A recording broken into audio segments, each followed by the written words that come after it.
Mike. Mike, you there? Yep. Hi, Krishna. How are you? Doing well. How about yourself today? Not bad. I just started reading the 12th canto of the Bhagavatam. Okay. It's it's pretty heavy duty. It talks about the age of Kali, and how everything is going to be, a drought, and people will think that they're very attractive if they have long hair. That's what Prabhupada was pointing that out in the 60s. Men would think they're very, very attractive if they have long hairs. Anyway, I'm glad you could join again. Let's see if I can share the screen here.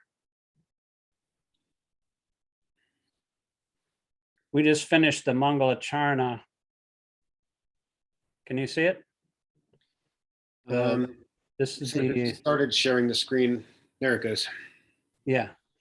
So why don't we just start off right away? I don't know why Maitreya, I guess his name was Maitreya, but whoever couldn't get the mute off of his thing last time, I checked and it was not on mute for any entrance into the discussion. So anyway, whatever. Hopefully, if anybody else joins in, they'll be able to join just as you did. But why don't you go ahead and read the first paragraph? The Bhagavad-Gita is also known as Gita Upanishad. Sure. Bhagavad-Gita is also known as Gita Upanishad. It is the essence of Vedic knowledge and one of the most important Upanishads in Vedic literature. Of course, there are many commentaries in English on the Bhagavad-Gita, and one may question the necessity for another one. This present edition can be explained in the following way.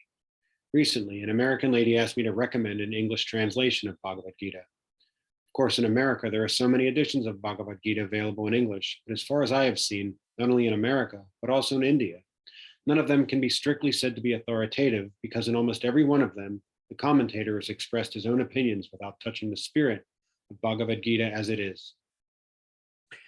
The spirit of Bhagavad-Gita is mentioned in Bhagavad-Gita itself. Is just like this. If we want to take a particular medicine, then we have to follow directions written on the label. We cannot take the medicine according to our own whim or the direction of a friend. It must be taken according to the directions on the label or the directions given by a physician. Similarly, Bhagavad-Gita should be taken or accepted as it is directed by the speaker himself. The speaker of Bhagavad-Gita is Lord Sri Krishna. He is mentioned on every page of Bhagavad-Gita as the Supreme Personality of Godhead, Bhagavan. Of course, the word Bhagavan sometimes refers to any powerful person or any powerful demigod. And certainly here, Bhagavan designates Lord Sri Krishna as a great personality.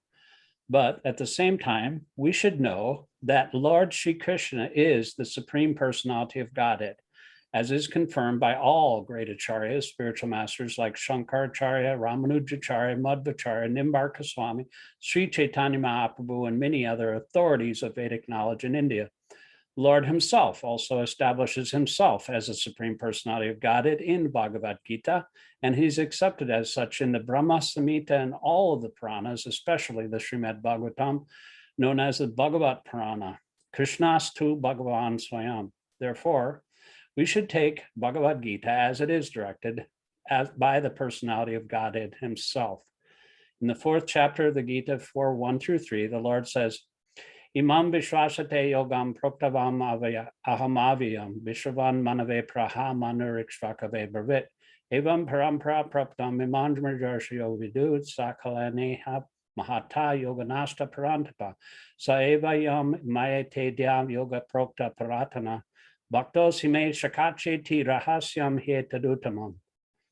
Here, the Lord informs Arjuna that this system of yoga, the Bhagavad-Gita, was first spoken to the sun god, and the sun god explained it to Manu, and Manu explained it to Ikshvaku, and in that way, by disciplic succession, one speaker after another, this yoga system has been coming down.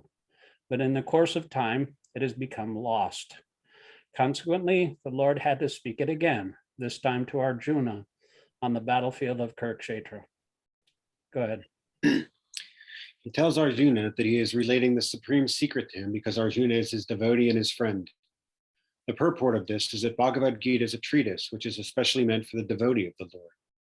There are three classes of transcendentalists, namely the jnani, the yogi, and the bhakta, or the impersonalist, the meditator, and the devotee. Here, the Lord clearly tells Arjuna that he is making him the first receiver of a new parampara disciplic succession, because the old succession was broken. It was the Lord's wish, therefore, to establish another parampara in the same line of thought that was coming down from the sun god to others. And it was his wish that his teaching be distributed anew by Arjuna. He wanted Arjuna to become the authority in understanding the Bhagavad-Gita. So we see that Bhagavad-Gita is instructed to Arjuna because Arjuna was a devotee of the Lord, a direct student of Krishna, and his intimate friend. Therefore, Bhagavad-Gita is best understood by a person who has qualities similar to Arjuna's. That is to say, he must be a devotee in direct relationship with the Lord. As soon as one becomes a devotee of the Lord, he also has a direct relationship with the Lord. That is a very elaborate subject matter, but briefly, it can be stated that a devotee is in a relationship with the Supreme Personality of Godhead in one of 5 different ways. 1, one may be a devotee in a passive state. 2, one may be a devotee in an active state. 3, one may be a devotee as a friend. 4, one may be a devotee as a parent. 5, one may be a devotee as a conjugal lover. Ram Kishora, are you there? I think we have another Great. guest here. Ram Hare Kishora? Krishna. Please accept. Hare my Krishna, humble Ram obeisances, all Kishora, my voices good feel Facebook conflict. friend. I remember meeting you in New Vrindavan. Yes, let me see if my You was up internet there in will allow. Minnesota? I do. Haribol. Haribo. Where Nice to do you see live you, in Prabhu. Minnesota? I live in Minneapolis. Okay. Yeah, my best friend was became the his father became the president of St. Cloud University. Oh, cool. I'm from the Midwest myself. I don't know if I ever told you that, but I'm from Whitewater, Wisconsin. Yeah, that's my mother's from there. You're kidding me. No, Wow. Stacia McEwen. Oh, that's awesome. Yeah, it's a Yeah. small world. Yep. Anyway, we're going through the Gita right now. Do you want to help and join in a little bit? On Wednesday we went through the preface and the Mangalacharna. We're having a bit of technical difficulties, and somebody wasn't able to initiate their microphone. But you're coming in loud and clear, and we also have Mike on the other another participant here, and. Say hello, Mike. This is Ram Kishora Das. Hare Krishna. Hey, Mike. How are Hare you? Krishna. Nice to meet Mike you. is from Pittsburgh as well. Wonderful. 2 different time zones here. You're 1 hour earlier, correct? Correct. Yeah. Yeah. Yeah, I saw your Facebook post and I was like, oh, I'm working from home today. I can actually join. Oh, wow. We have another Maitreya again, I think is Maitreya. Are you there now? Let's see. I can only see you and Mike right on the list of participants. That's all I can see as well.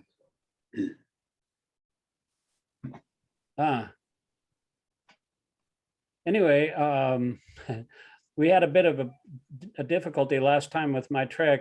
Maitreya, can you hear me? Or can you just say whether or not you can hear me? I don't know if participants 3, Mike, Ram Kishora, okay. Well, I guess it's just us 3 then. So why don't you just join right in? Ram Kishora, what are you reading now besides, what are you currently reading in your studies? Yeah, so I'm near the tail end of my Bhakti-shastra course. So we're studying Sri awesome. Śikṣāṣtaka right now. You're a disciple of Radhanath Swami, correct? Correct, Prabhu, yes. Yeah, that's awesome. Radhanath Swami, I remember when he was initiated by sannyas initiation in 1982. I was there in the temple room in the little farmhouse in Bahulaban, and we were just dancing around him and around him and around him, and we didn't get tired for like 3 hours. We were dancing nonstop. Yeah. It was just, it's like, and it wasn't just because we were young. I was like 24 at the time, but it's because of the transcendental energy of the kirtan. It's such an auspicious occasion. And Radhanath Swami didn't want to take sannyas. He was very much against that. I remember you told me that, Prabhu.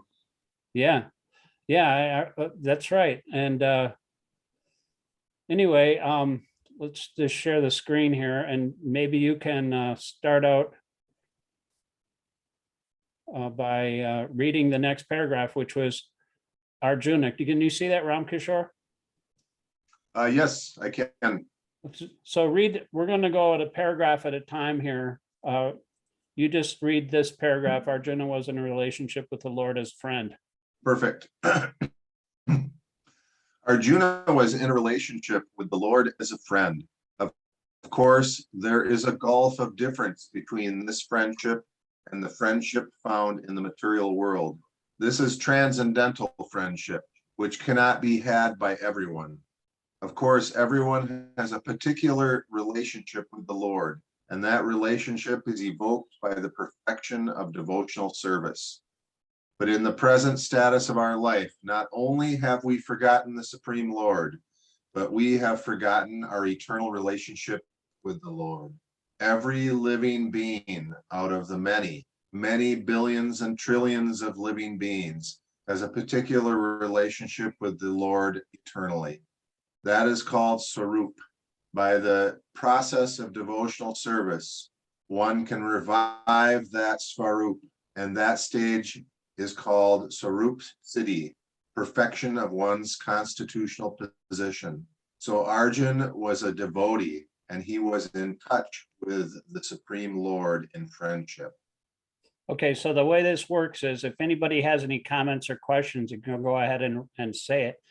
For me, this paragraph, when he talks about many billions and trillions of living beings, has a particular relationship with the Lord eternally, that always blows my mind. So, because how can Krishna know what everybody's thinking all times out of the many billions and trillions of living entities? There's more than trillions.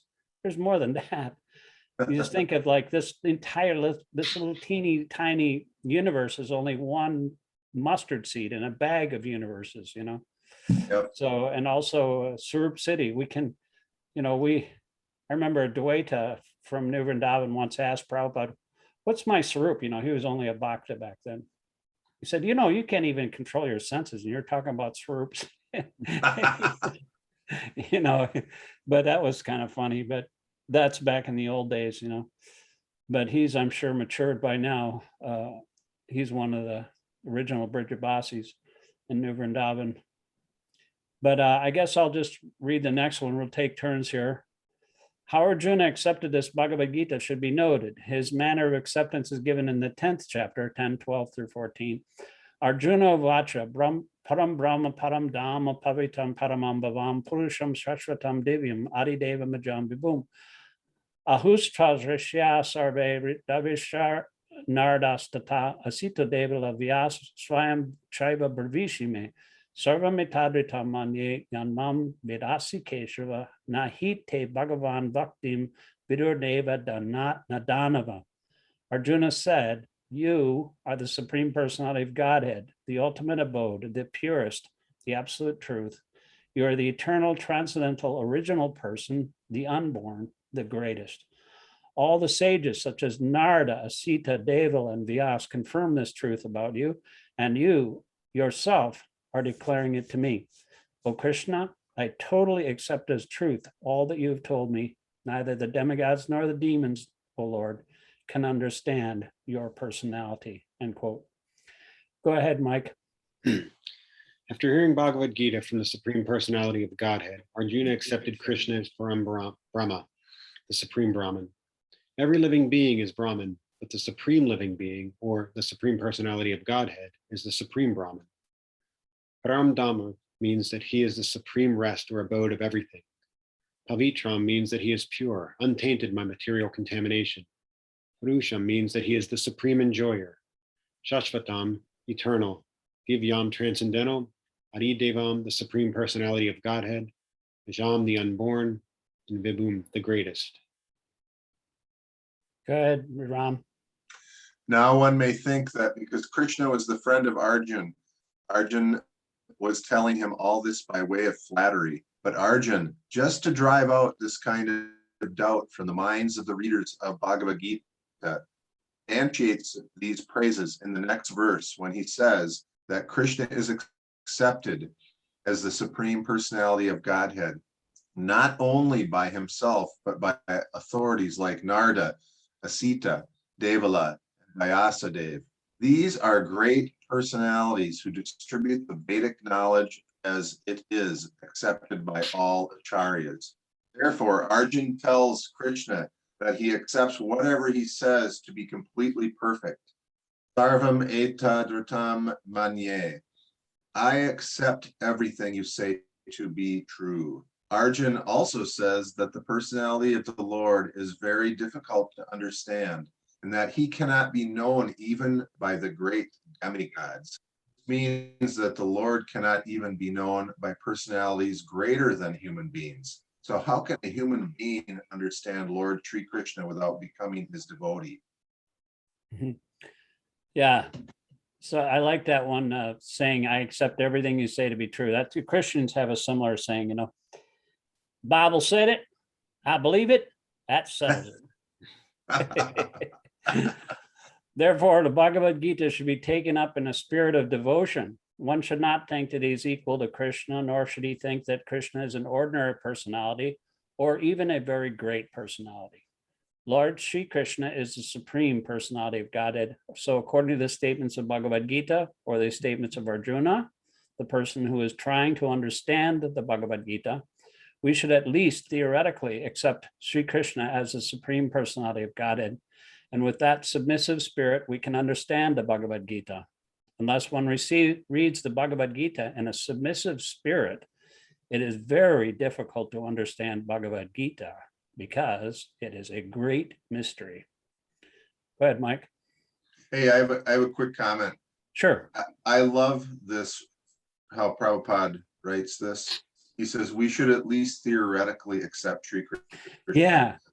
It's so merciful because it gives everyone the option to even just to start thinking or believing, in the Bhagavad Gita. Does that make sense?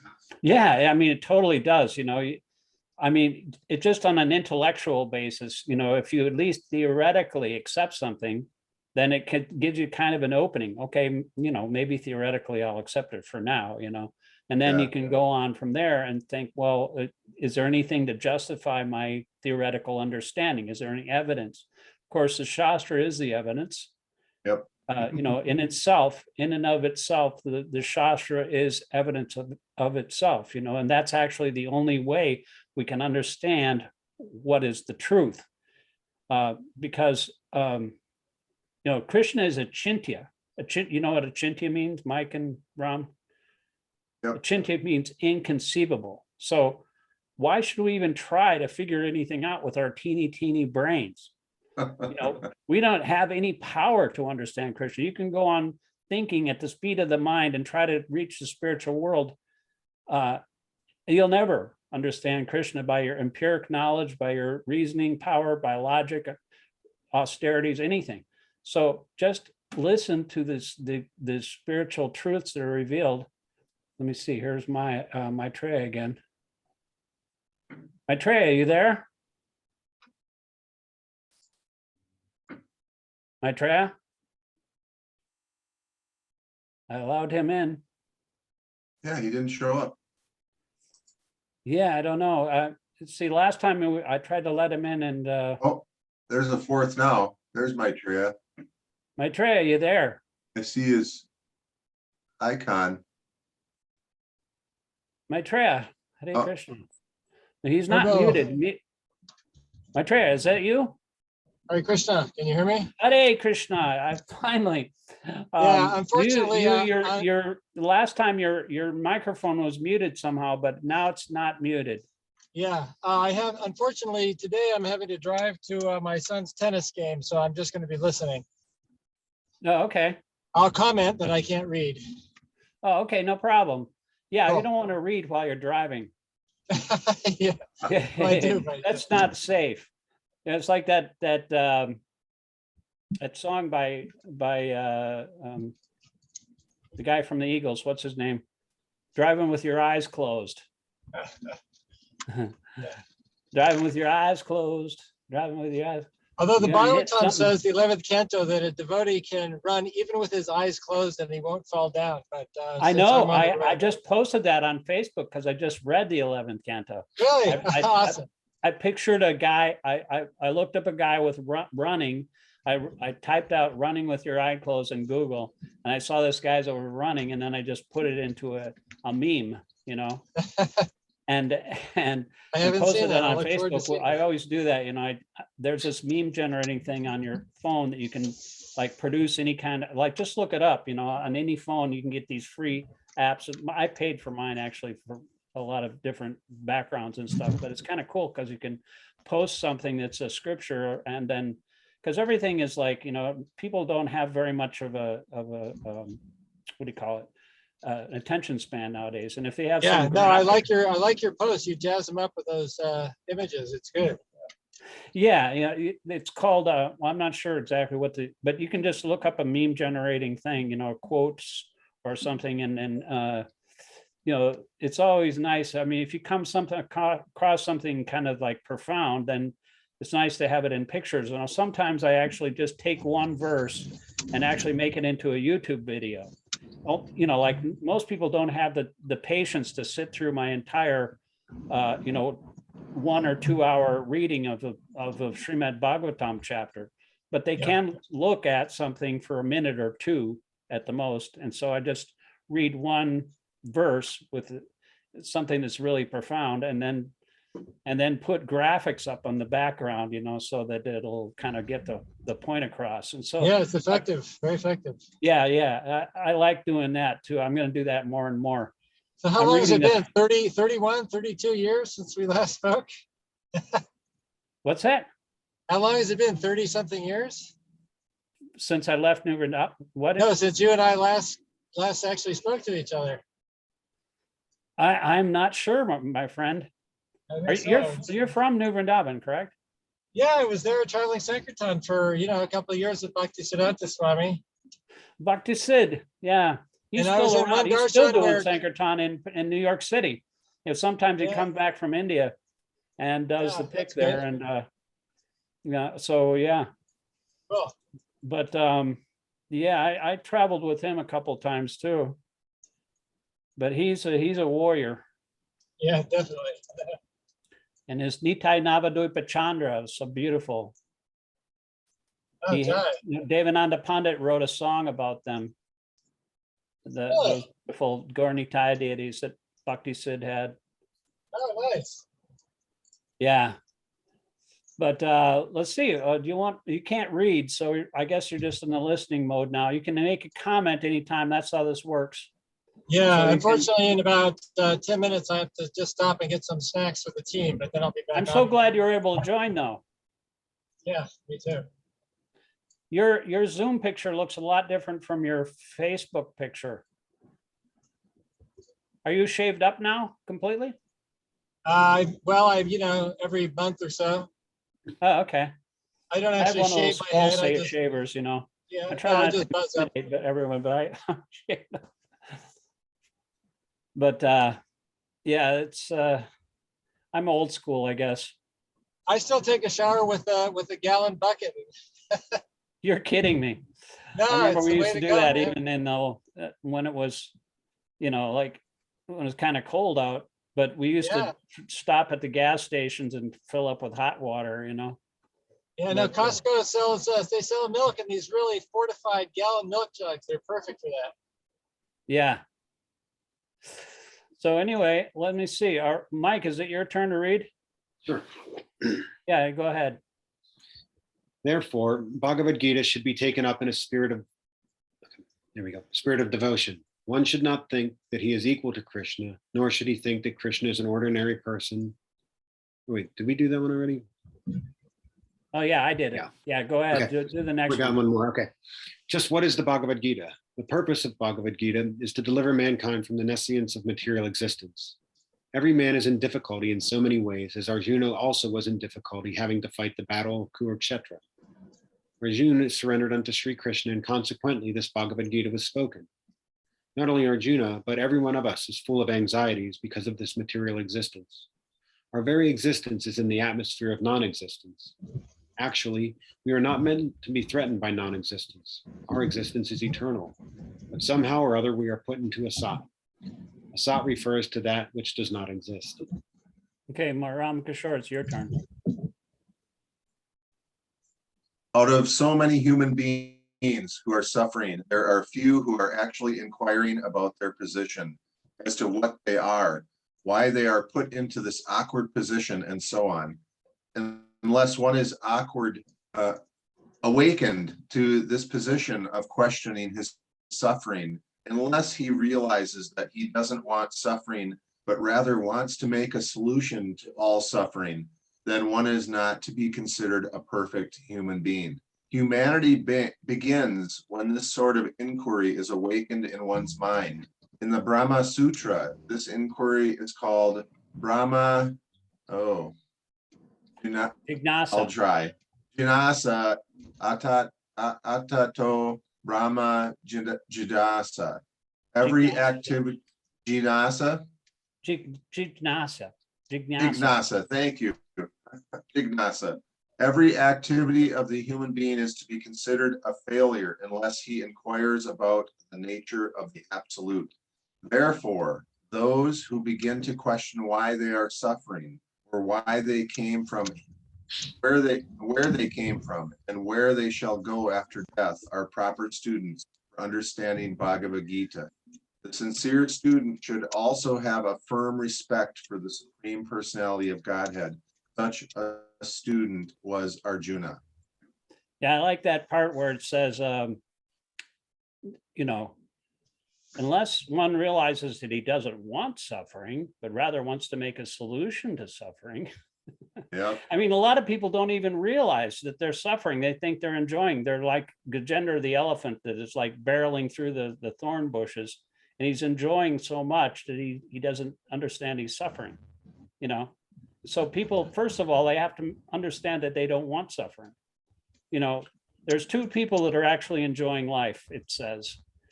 There's the pure devotee, and then there's the drunk that's passed out in the gutter in the street. You ask the drunk, how you doing? He said, I'm fine, but they think that they're doing well, but actually they're suffering like anything. Everybody in between is suffering. So actually the human form of life in the Kali Yuga on the earth is actually better than the demigods. It's actually a more conducive situation to begin Krishna consciousness, because we are actually suffering a little bit, and we're not enjoying so much that we want to continue enjoying. So we kind of want to make a solution to this. And then if you do that, then you're considered a human being. Everybody else is just basically an animal. So yeah, I have a friend who actually was at the in '79 at the grand opening of the Palace of Gold, and he's very compassionate, very loving individual. I've known him for a long time, and he said, we talk a lot, and he says, I want to come back here for every lifetime because I just love it. Look how beautiful it is. And I said, Prabhu, I said, this is like just a mirror of what the spiritual world is about. I said, if you think this is beautiful, go back to Godhead. I said, you'll never want to come back here. I'm reading right now I'm reading the 12th canto. It talks about how it's going to be in the next 427,000 years. It's not a very pretty picture, so I don't think anybody wants to come back here, Nope, not me. You got to get out of here while you can. Yep. So whose turn is it? Is Mike? Do you know? Is it your turn or? I think it's your turn, Prabhu. My turn? Yeah. Okay. Lord Krishna descends specifically to reestablish the real purpose of life when man forgets that purpose. Even then, out of many, many human beings who awaken, there may be one who actually enters into the understanding of the spirit of understanding his position. And for him, this Bhagavad-Gita is spoken. Actually, we're all swallowed by the tigers of nescience, but the Lord is very merciful upon living beings, entities, especially human beings. To this end, he spoke the Bhagavad-Gita, making his friend Arjuna his student. Go ahead, Mike. Being an associate of Lord Krishna, Arjuna was above all ignorance. But Arjuna was put into ignorance on the battlefield of Kurukshetra just to question Lord Krishna about the problems of life, so that the Lord could explain them for the benefit of future generations of human beings and chalk out the plan of life. Then man could act accordingly and perfect the mission of human life. Yeah, I just read the 11th canto, which is actually also called the Uddhava Gita. Part of it is called the Uddhava Gita. And Uddhava was also put into ignorance by Krishna. So he would ask the correct questions. But anyway, go ahead, Ram. The subject of the Bhagavad-Gita entails the comprehension of 5 basic truths. First of all, the science of God is explained, and then the constitutional position, the living entities, jivas. There is Ishvara, which means the controller. And, sorry. I lost my place. Oh, controller. And there are jivas, the living entities which are controlled. If a living entity says that he is not controlled, but that he is free, then he is insane. The living being is controlled in every respect, at least in his conditional life. So in the Bhagavad-Gita, the subject matter deals with the Ishvara, the supreme controller, and the jivas, the controlled living entities. Prakriti, material nature, and time, the duration of existence of the whole universe, or the manifestation of material nature, and karma, or activity, are also discussed. The cosmic manifestation is full of different activities. All living entities are engaged in different activities. Bhagavad-Gita, we must learn what God is, what the living entities are, what Prakriti is, what the cosmic manifestation is, how it is controlled by time, and what the activities of the living entities are. Yeah, I like that part where it's talking about if you think that you're free, then you're insane. I like that. Prabhupada used to say, if you think you're free, you are fool number one. Put it like that. Go ahead, Mike. Of these 5 basic subject matters in Bhagavad Gita, it is established that the Supreme Godhead, or Krishna, or Brahman, or the Supreme Controller, or Paramatma, or whatever name you like, is the greatest of all. The living beings are in quantity or quality like the Supreme Controller. The universal affairs of material nature be explained in the later chapters of Bhagavad Gita. Material nature is not independent. She is acting under the direction of the Supreme Lord. As Lord Krishna says, Madhya yaksena prakriti siyate sha characharam. This material nature is working under my direction. When we see wonderful things happening in the cosmic nature, we should know that behind this cosmic manifestation, there is a controller. Nothing could be manifested without being controlled. It is childish not to consider the controller. For instance, a child may think that an automobile is quite wonderful to be able to run without a horse or other animal pulling it. But a sane man knows the nature of the automobile's engineering arrangement. He always knows that behind the machinery, there is a man, a driver. Similarly, the Supreme Lord is a driver under whose direction everything is working. Now the jivas, or the living entities, have been accepted by the Lord, as we will note in later chapters, as his part and parcels. A particle of gold is also gold. A drop of water from the ocean is also salty. And similarly, we, the living entities, being part and parcel of the Supreme Controller, Ishvara, or Bhagavan, Lord Sri Krishna, have all the qualities of the Supreme Lord in minute quantity, because we are minute Ishvaras, subordinate Ishvaras. We are trying to control nature, as presently we are trying to control space or planets. And this tendency to control is there because it is in Krishna. But although we have a tendency to lord it over material nature, we should know that we are not the Supreme Controller.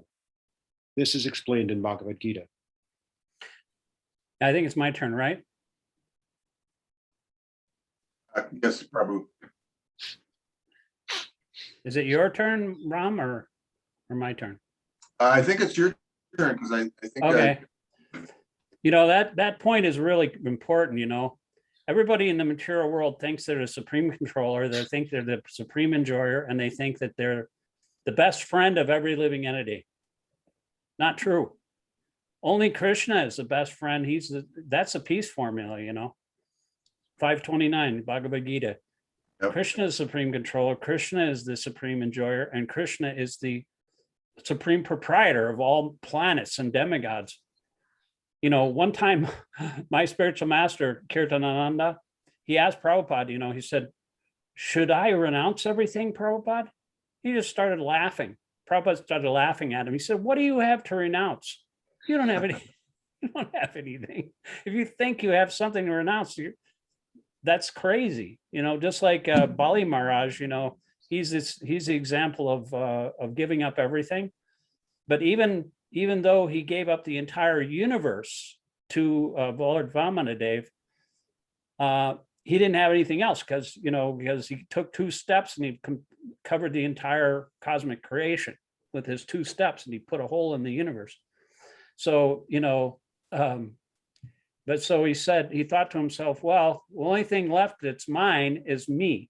So you can put your 3rd step on my head. But even, you know, his wife was criticizing him because he thought that his body was his. It's not even his. Even our bodies are not ours. So let me just go on here. What is material nature? This is also explained in the Gita as inferior prakriti, inferior nature. The living entity is explained as superior prakriti. Prakriti is always under control, whether inferior or superior. Prakriti is female, and she is controlled by the Lord, just as the activities of a wife are controlled by the husband. Prakriti is always subordinate, predominated by the Lord, who is the predominator. The living entities and material nature are both predominated, controlled by the Supreme Lord. According to the Gita, the living entities, although parts and parcels of the Supreme Lord, are to be considered Prakriti. This is clearly mentioned in the 7th chapter of Bhagavad-Gītā. Apariyamitastvanyam prakriti medime param jiva bhutam. This material nature is my inferior Prakriti. But beyond this, there's another Prakriti, jiva bhuta, living entities, end quote. But just in case anybody would think that's like a sexist statement, you know, the wife is controlled by the husband. We're all controlled by Krishna, and Krishna is the only husband, and we're all his wives, technically speaking, because everyone is female in the spiritual world. So it's not really sexist if everybody's female and Krishna's the controller. Who can say that? You'll hear me if I make a comment? Sure. You know, in Sanskrit, Atma is used to describe the soul, the Jivatma. It's also used to describe the body and mind. Same word. And it's, in some ways, when we say we're not the body, but in some ways, you could say we are the body in the sense that it's an accumulation of the things that are dear to us. You know, it's very, very, the subtle body especially is very difficult to become purified from our identification with, because it represents the things we've been sort of hoarding and stockpiling since time immemorial. And we're very, very much identified with it. So it's really pretty much of a miracle if we can get beyond identifying with this body and mind that we've spent so many lifetimes accumulating and making it just the way we think we want it. To give that up is miraculous. It requires a truly transcendental process. So, you know, I think we're out of time. Maitreya, where are you right now? I just want to ask real quick. I'm between Anacortes and Mount Vernon, Washington. Oh, okay. Pacific Northwest. On the West Coast. So you're 3 hours ahead of us. Yes. So you're going to a baseball game? Yeah, no, tennis match. Tennis match. Yeah. Anyway, thank you everybody for taking part, and let's do this again. On you know, we're gradually getting more and more people involved here. In front of our Coexist Kirtan Center, we have a big vines of morning glory flowers, and right now they're starting to burst. like more Oh, nice. heavenly blue morning glories are run up all the way to the roof of the porch. And so they start out 1 or 2 or 3. Now there's like 7. Pretty soon there'll be hundreds blooming every day. And just they fall off and die every day, but then hundreds replace it the next morning. It's like Krishna's fireworks. Nice. Haribol. Yeah. And you know, how could that be a random combination of chemicals? I just want to know. Yeah, exactly. You know, what are the odds of that happening?